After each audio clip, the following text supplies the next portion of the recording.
안녕하세요. 킹덤 컬처 크리에이터 연보현 목사입니다. 오늘은요, 그동안에 정말 많은 질문들을 받았던 내용 중에 하나로 도대체 왜 한국교회 목회자들 가운데 신영복을 존경한다는 사람들이 그렇게 많은가 하는 점에 대해서 간략하게나마 말씀을 좀 드려보고자 합니다. 이 문제를 다루면 지금 보여지는 이 한국교회의 뿌리 깊은 좌경화 현상에 대해서 조금 더 이해하실 수 있는 부분들이 생기지 않을까 그렇게 생각해 봅니다.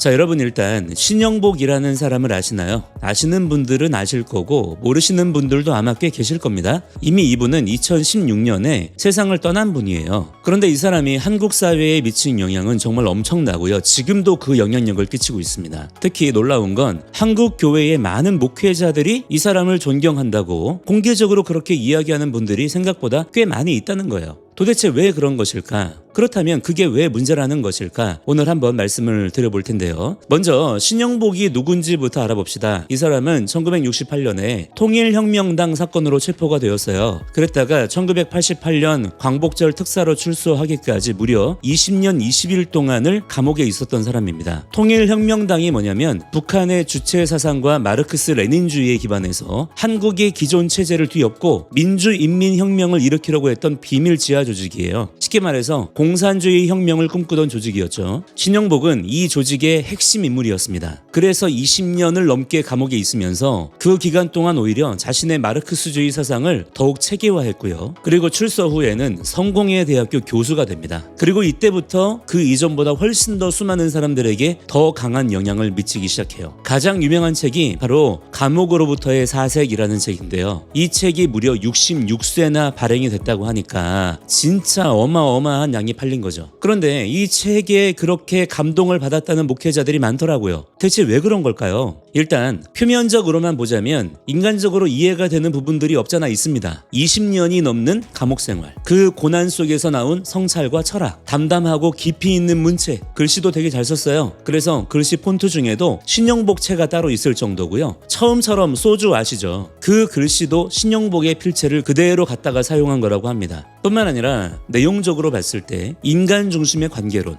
관계의 철학, 사람이 처음이자 끝이다, 이런 말도 했고요. 멋있잖아요. 그래서 문재인도 사람이 먼저다 호호호 그랬던 것이 신영복에게 아주 감동을 많이 받은 거죠. 이처럼 인간 관계의 소중함을 강조하는 그런 내용들. 그런데 이런 것들이 그냥 얼핏 보면 사랑과 평화, 용서와 연합을 강조하는 기독교적 가치와 엇비슷해 보이는 거예요. 하지만 여러분, 이건 정말 위험하고 무식한 착각입니다. 왜냐? 신영복의 사상은 그 뿌리부터가 기독교와는 그냥 완전히 정반대의 것이기 때문이에요. 그렇기 때문에 그냥 인본주의적인 입장에서 보자면 분명히 신영복이라는 사람이 매력적일 수 있어요. 존경할 수 있습니다. 그 사람의 레벨 자체를 제가 평가절하하진 않겠어요. 아니 진짜 대단한 사람인 게 맞죠. 그러나 적어도 기독교인이라면 그를 존경한다고 말할 수는 없는 겁니다. 그 사상과 철학을 교인들에게 설명하고 자기 목회 철학에 적용하고 신학교 교수라는 작자들이 그걸 또 가르치고 이럴 수는 없는 거라 이 말이에요. 자, 그 이유가 뭐냐? 첫째, 신영복은 철저한 유물론자입니다. 그의 관계론이라는 철학의 핵심을 보면 인간을 오직 물질적, 사회적 관계의 산물로만 봐요. 영혼이나 하나님과의 관계는 전혀 인정하지 않습니다. 당연하겠죠. 공산주의자들, 사회주의자들의 기본적인 인식을 그대로 답습하고 있으니까요. 따라서 사람을 하나님의 형상을 따라 지음받은 하나님의 자녀, 영적 존재로 보는 기독교와는 완전히 반대의 개념인 것입니다. 둘째, 그의 사상 근간에는 마르크스주의적 계급투쟁론이 자리 잡고 있어요. 사회를 억압자와 피억압자로 나누고 투쟁을 통한 변화를 추구합니다. 이게 무슨 말이냐면 정의와 질서보다는 분열과 갈등을 정당화한다는 거예요. 하나님의 공의로우신 통치와 신실하심에 대해서 의지적으로 거부하기 때문에 모든 사회적인 부조리들을 인위적으로 바로잡겠다는 인본주의의 극치가 드러나고 있는 겁니다. 여기에는 아주 강한 엘리트 의식이 자리 잡고 있는데요. 더 나은 세상을 만들기 위해서는 사회혁명이 반드시 필요한데 지금의 프롤레타리아 계급에서는 스스로 이런 혁명을 일으킬 만한 능력 자체가 없다는 거예요. 그렇기 때문에 자기들 같은 소수 엘리트 집단, 즉 공산당원들이죠. 자기들이 나서서 이러한 사회 국가적 시스템을 강제적으로라도 바로잡아서 저 미련하고 우매한 국민들을 구원해줘야 되겠다라고 하는 그런 사상을 가지고 있는 겁니다. 그래서 필연적으로 역차별이 발생할 수밖에 없는 것이고요. 결국 또 다른 형태의 계급화가 나타날 수밖에 없는 거예요.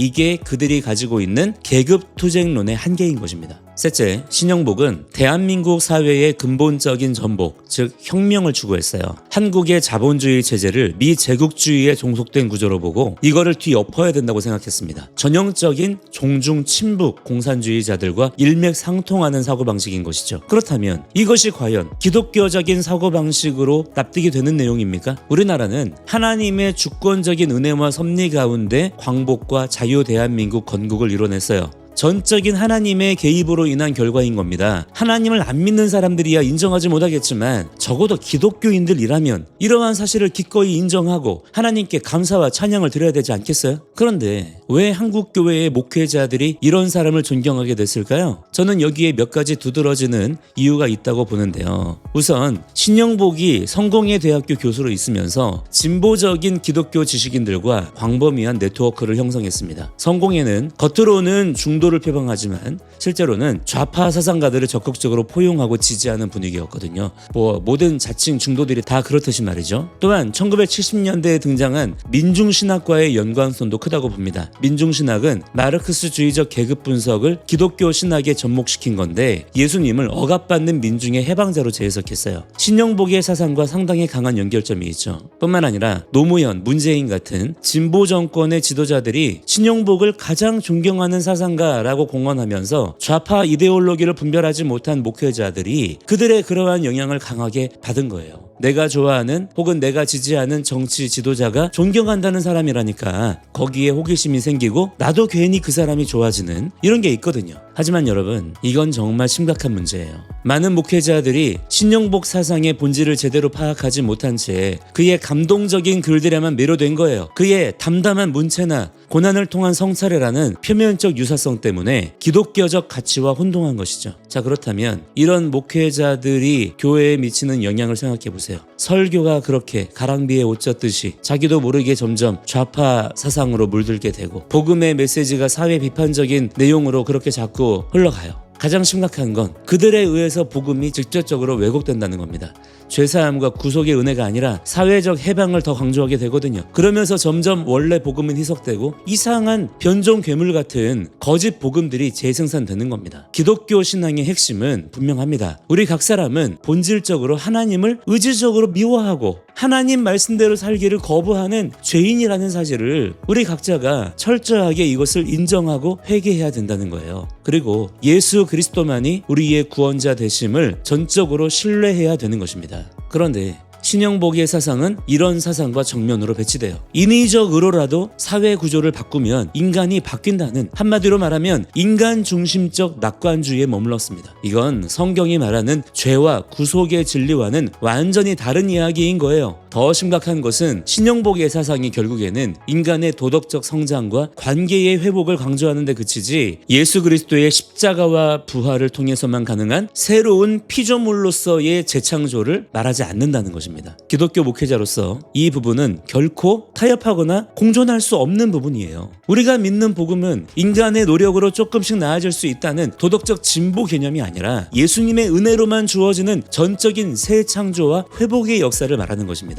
여러분, 이처럼 마르크스주의와 기독교는 근본적으로 다릅니다. 그렇기 때문에 이 둘은 절대로 양립할 수가 없는 거예요. 마치 물과 기름 같은 관계랄까요? 불과 물이라고 해야 되려나요? 그냥 근본적으로 상극입니다. 그럼에도 불구하고 왜 이런 일이 벌어지는 걸까요? 신앙과 이념을 구별하지 못하기 때문이에요. 그냥 쉽게 말해서 무식하기 때문입니다. 진정으로 본인 자신이 거듭나지 않았기 때문입니다. 너무 지나친가요? 그러나 저는 이게 더 사실은 정확한 진단이라고 봐요. 물론 그들이 주장하는 것처럼 기독교적 사회 참여는 분명 필요합니다. 저도 그걸 강조해요. 하지만 그 동기와 방법이 중요한 겁니다. 왜 사회 참여가 필요하죠? 우리가 행복하게 살아야 되기 때문인 것입니까? 아니란 말이죠. 기독교가 말하는 사회 참여의 동기는 그런 게 아닙니다. 하나님께서 온 땅과 만민들 가운데 찬송을 받으셔야 되기 때문에 모든 피조 세계가 다 주님의 것이기 때문에 우리가 세상 가운데 하나님의 왕 되심을 선포하고 말씀대로 순종하는 우리의 삶으로 그것을 증거하고 입증해야 되는 거예요. 기독교 복음은 분명히 세상을 변화시켜야 된다고 말합니다. 하지만 그 방식에 있어서 마르크스주의와는 완전히 달라요. 마르크스는 투쟁과 해체를 말하지만 복음은 순종과 예배 예배를 말합니다. 교회는 혁명가를 만드는 곳이 아니라 하나님께 무릎 꿇는 예배자를 세우는 곳이에요. 그렇기 때문에 말씀을 가르쳐야 되는 것이고 그 말씀을 각 사람이 깨닫는 게 중요한 거예요. 그리고 그 말씀을 통해서 구체적으로 내 개인의 일상과 뿐만 아니라 정치, 경제, 교육, 문화 등등 사회 모든 전반에 있어서 하나님의 뜻과 질서를 세워 나가야 되는 것입니다.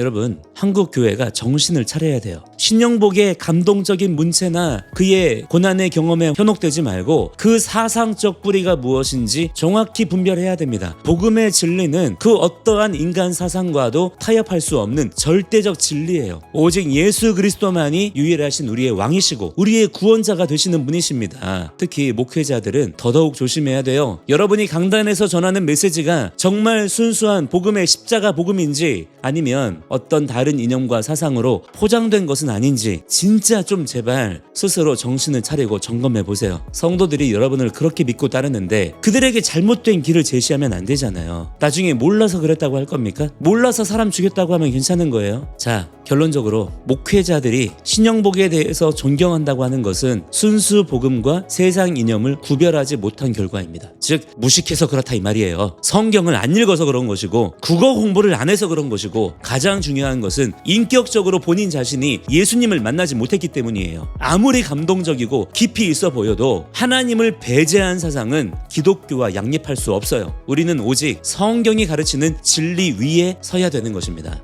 지금의 이 배도와 배교의 때에 여러분의 신앙이 정말 제대로 순수하게 지켜지기를 간절히 바라면서요, 오늘 영상을 마치겠습니다. 저는요, 다음 영상에서 다시 찾아뵐게요. 감사합니다.